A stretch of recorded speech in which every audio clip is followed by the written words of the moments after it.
Hey guys, and welcome back to Gabbin with Jessa. Today I'm so excited because we are finally at my favorite book in our Harry Potter book versus movie series. And man, do I have a lot to say about this book versus movie, and that is Harry Potter and the Half-Blood Prince. Harry Potter and the Half-Blood Prince is a 2005 novel that is the penultimate book to the 7-book series following Harry Potter and his friends on their journey to defeat Voldemort. You know the drill with these videos, there will be spoilers for both the book and the movie in this, so just prepare yourself before you continue along. Now, like I just mentioned, this is my favorite book in the series, but unfortunately it is my least favorite movie, and you're about to find out why. So similar to book 4, in the beginning of this book we actually get a non-Harry related story with Fudge, the former Minister of Magic at this point, visiting the UK Prime Minister while he is Minister of Magic, and explaining to him like what's all going on, like about Sirius Black, Harry Potter, everything like that. And then he also goes and introduces to us Rufus Scrimgeour. So I really like that J.K. Rowling was able to step aside from Harry and his story and again include some real world events with real world people and be able to show that the wizarding world is impacting so much more than just the wizarding population. I think one thing that people were really excited for, even if we didn't really know about it, that is something that we wanted, was the first meeting of Dumbledore and the Dursleys, and in the book we get that. Dumbledore is here for Harry for a few reasons. One, he's here to tell him that Harry has inherited all of Sirius's belongings because Sirius has most recently died, but he's also here to try to get Professor Slughorn to come back and teach potions. But one moment that I really loved in the book, that of course the movie leaves out because the movie doesn't do anything for the Dursleys, after like book 3, Dumbledore actually talks to the Dursleys and is like, you have not been treating Harry well, and it's been very infuriating. And it's just nice that someone actually notices this, and even though Dumbledore, you know, doesn't want to have him there, he has to have him there so that way the protection that Lily left for Harry, it's on that house. But he's just like, nah, you haven't been treating him well. And I'm like, thank you, someone's finally said it. Now I have like 3 scenes that I like in the movie, and then that's basically it. And one of them is when Dumbledore and Harry go to fetch Slughorn. I don't know, that whole sequence of Slughorn being the chair and then putting the house back together. I think there's some fun humor, like with the knitting patterns. I don't know, I think that whole scene is just very fun. And like I said, one of the better scenes in the movie. Tonks is completely absent from this movie, and she's actually pretty important for like a side plot in this book because she's shown to be very depressed. Harry's wondering if it is because she, you know, misses Sirius Black because they're cousins or they're related somehow, because, you know, basically everyone is related in a pure blood family. And then we know it's because that she is upset about Sirius, but also that she's in love with Lupin and wants to be with Lupin, and he won't let them be together because she's much younger, he's a werewolf, but she like doesn't care, and she's just very sad during this whole time, and it's really hard to see. And I think it also just, you know, helps develop some more characters that people actually really do like. I mean, Tonks is a great character. She's a great representation of Hufflepuff, and she's just not in this at all. One way the book likes to show that the Ministry is completely different from how their views were on Voldemort from the previous year, they have a lot of extra precautions in place. They have Aurors going around with Harry and his friends to Diagon Alley so that they can get their things. Mr. Weasley pesters Mrs. Weasley all the time about having to ask him a question or something because he's like, well, you never know, I could be like me in disguise under Polyjuice Potion. So I think the book does a really good job of making sure that the Ministry, at least, is trying to be like, hey, we're different. Another character in this book that makes an appearance is Fleur, because she's now engaged to Bill. We finally get Fleur back, but there's also like this big feud between Fleur and Mrs. Weasley and Ginny, which is really weird. They just don't really like her at all. But you know, if we're not gonna include Bill at all up until this point, why were we gonna include this either? So whatever. The second of the 3 only good scenes in this movie to me is Weasley Wizards Wheezes. That is the best scene. I think it's just such a light in this very dark time, in this very dark movie, and I love the twins. I love the twins. So we first get the indication that Draco is kind of up to something in the book is that he is going to a robe fitting at Madame Malkin's, and then she goes to touch his left arm and he like flinches away because that's where the dark mark is. And this starts Harry on like this year-long journey of trying to figure out what Draco's up to. He knows something is up. He basically figures it out that he's a Death Eater, but everyone else around him is like, nah, fam, like you gotta stop worrying about him. He's up to nothing. This is just you trying to, you know, get Draco again because, you know, your old school rivals and things like that. But we find out Harry's actually right. And it starts with this scene. And I think that's really important to leave little clues like that she has, but even Harry's smart enough at this point to be like, I know what's going on. And one small thing that I noticed while rereading this for this series is that Harry on the train back to school actually willingly sits with Neville and Luna, whereas a year prior he was embarrassed to be sitting with them because he, you know, they're like not the cool people or whatever. And I think that shows a lot about Harry's character growth too. Yes, he's a teenager and it's confusing in this time, but I love seeing that. I love seeing that transition. That's just a small thing I wanted to include. But speaking of Luna, she is not actually the one that saves Harry after the little encounter with Draco, where he freezes him and then puts the invisibility cloak on him so the train will go back to London. It's actually Tonks. Again, we see Tonks in her very sad state, trying to figure out what's going on, but then we also find out from her that she has been stationed at the Hogsmeade station for protection from Voldemort. I wish that we got to see Snape as a Defense Against the Dark Arts professor because he's finally gotten it. We've known for the last 5 years that this is the position he's always wanted, and he's finally got it. And I wish that we kind of got to see that in the movie, see how Snape would be with Defense Against the Dark Arts. We basically get to see every other Defense Against the Dark Arts teacher in every other movie where classes, you know, are very much put to the side, but not in this one. And in this book, surprisingly, there's more than like 2 mentions of the Half-Blood Prince. This movie you go through, it's called the Half-Blood Prince, but it doesn't even really focus on the Half-Blood Prince. Like the trio in the book really does try to figure out who the Half-Blood Prince is, to the point where like Hermione finds that an old student is named Eileen Prince and that she was like part of the Gobstoppers team. And she's correct. And of course, you know, Harry's like, nah, it's got to be a guy. Which, I mean, like, he is correct, I mean, because it's Snape, but Eileen Prince is Snape's mother. It's just, there's actually more mention and care about who the Half-Blood Prince is in this book, because it's what the book is called. What I loved about this book is that we got to learn more about Voldemort's history. And I really do find villain origin stories fascinating, not in the points where I can like empathize with them, because I can't, because he's still a bad person. Just because he did certain things doesn't mean that he needs to turn out a certain way. He can change, as we see with Harry. He could have ended up exactly like the Dursleys, but he didn't. And we're gonna go through all of these flashback scenes because the movie decides to include 2, and they're good ones, but let's just talk about it. So first of all, we figure out about Voldemort's mother, Merope Gaunt, how she's been abused her whole life by her father, Marvolo, and then how she was in love with a Muggle neighbor down the road who was like, you know, fancy and rich and stuff, and like she came from a poor family but also a pureblood family, so her father was like, nah fam, you're not gonna marry him because he's a Muggle. But so she doesn't care and she leaves home, and then she puts Tom Riddle Sr. under a love potion, and they conceive Voldemort under this love potion, which is a theory of why Voldemort cannot love anyone, is because he was conceived under a love potion. But then Merope feels guilty about it, so she takes the love potion off of Tom Riddle Sr. while she is pregnant, and he's like, who the heck are you, basically, and he leaves her. We do see young Tom Riddle in the orphanage scene. It's okay. I mean, it kind of explains like that he likes to collect things, which is true, which is a really big part of why he chooses the certain objects for his Horcruxes. We see the picture of the cave. I can't really remember if it's like explained in the movie or not, like what actually happened in the cave, but we know that Voldemort's kind of like a bully. But we don't really get this independence from Voldemort during this scene like we do in the book. He's like, I want to go shopping in Diagon Alley by myself. I'm finally not like a freak or whatever. And I don't know, it's fine. It's fine.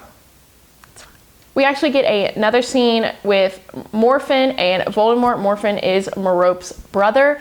We get this scene because Dumbledore was able to get the memory from him right before he died in Azkaban. And it's here in this scene we see the two of them talking, and basically Morphin is giving the history of the Gaunt family, and he's also telling Voldemort where he can find his father, Tom Riddle Sr. And so Voldemort goes up and kills everyone. So we basically know history from Voldemort's mother and her past, her family's history, which, you know, it's important to figure out where you come from. Oh gosh. I think these scenes with the mother were some of my favorite in the books. Or in this book, I mean.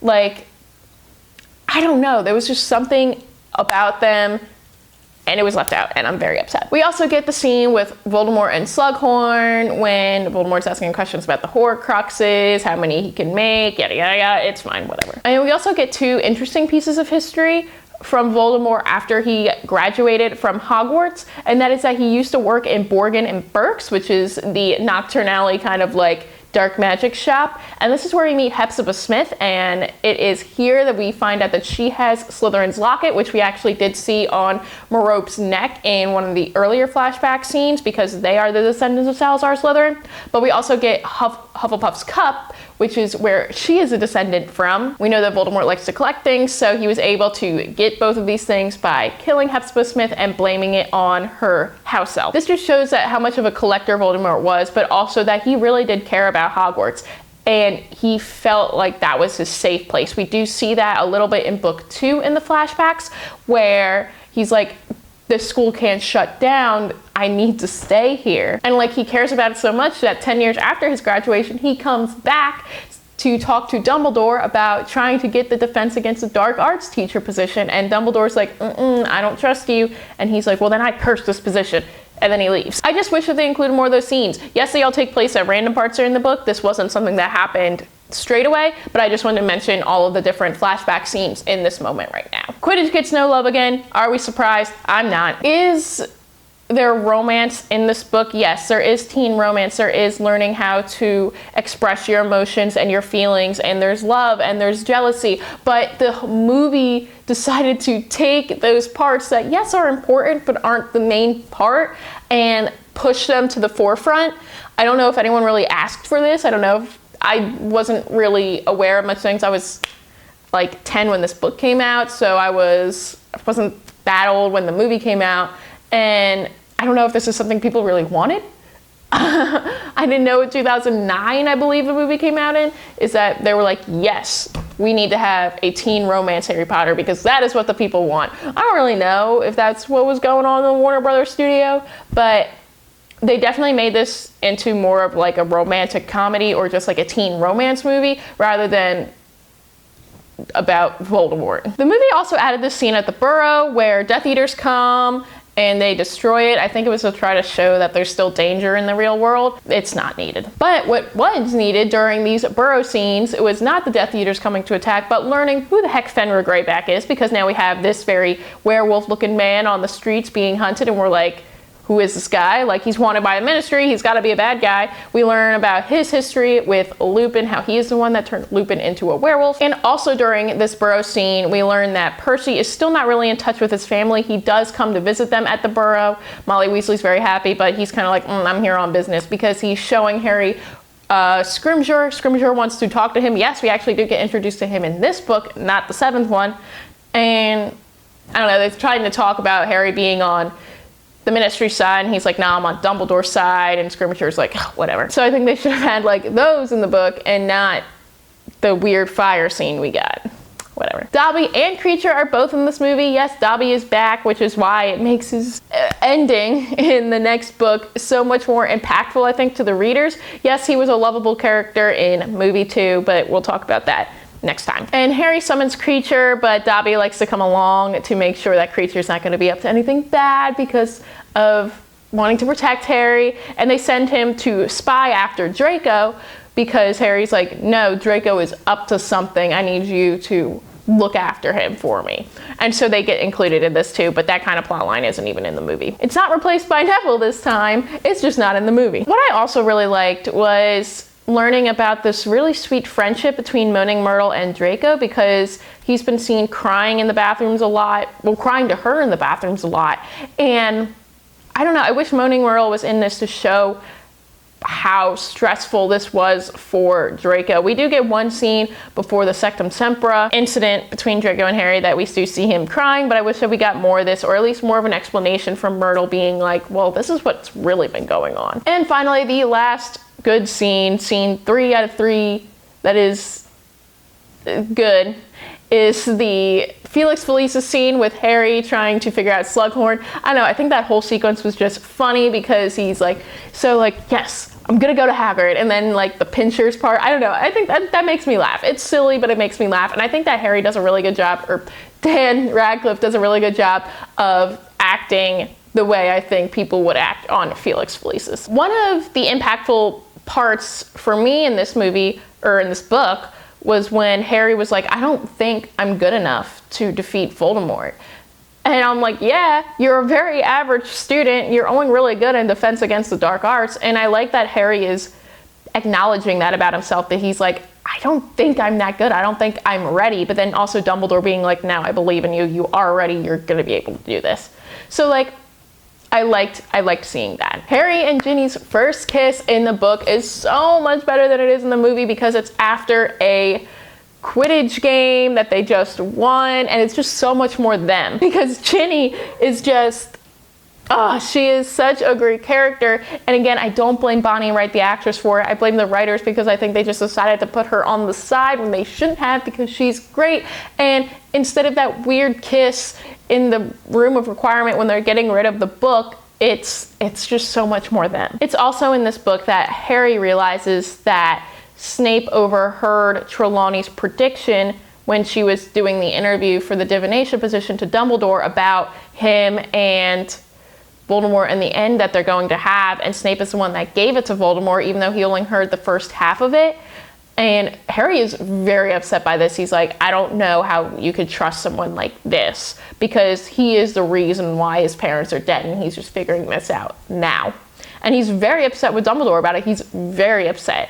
And I really liked seeing that emotion from Harry, because now he kind of figures out, he's putting all the pieces together throughout the years of how his parents died, or the events that led up to it, because we know how they died.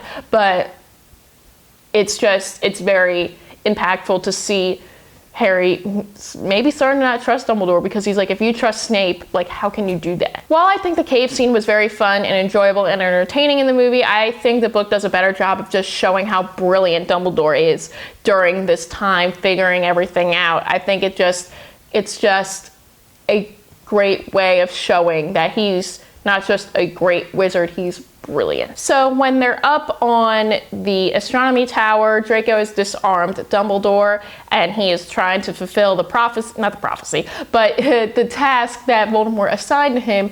Dumbledore is still very humble and still believing in Draco, and he's like, I know that you don't want to do this. I know that this is not who you are. This is just what you're being forced to do.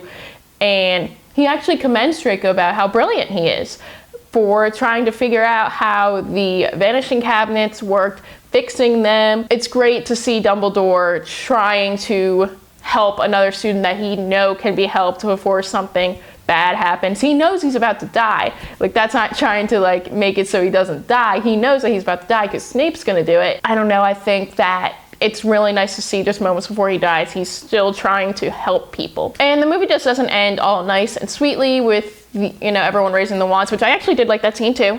It ends with the students fighting against the Death Eaters. We see in the movie that Bellatrix and the rest of them are going around destroying all of Hogwarts, but actually the students help out too. Harry leaves some Felix Felicis for them, so that way they're able to drink it, and they're like, it's like the spells are just missing us. And I think that's a lot of fun too, and it's good to see that this is the start of how the students are going to help in the end. Of course, we get in the end this beautiful funeral scene with Dumbledore and a lot of other wizards that come and support him, and it's very sad, and it's something I wish was in the movie, but I do kind of like the way that they ended it with the raising of the wands, so that's very nice. But I don't know, I kind of wish we got to see more of an ending for Dumbledore and what he deserves. So yeah, this is much better. Read this. Don't watch the movie because the movie decides to make it a teen romance, and that's not what it is. But that is my book versus movie on Harry Potter and the Half-Blood Prince. Please let me know what you think in the comments below. Don't forget to like and subscribe, all those fun things. And until next time, keep on gabbing.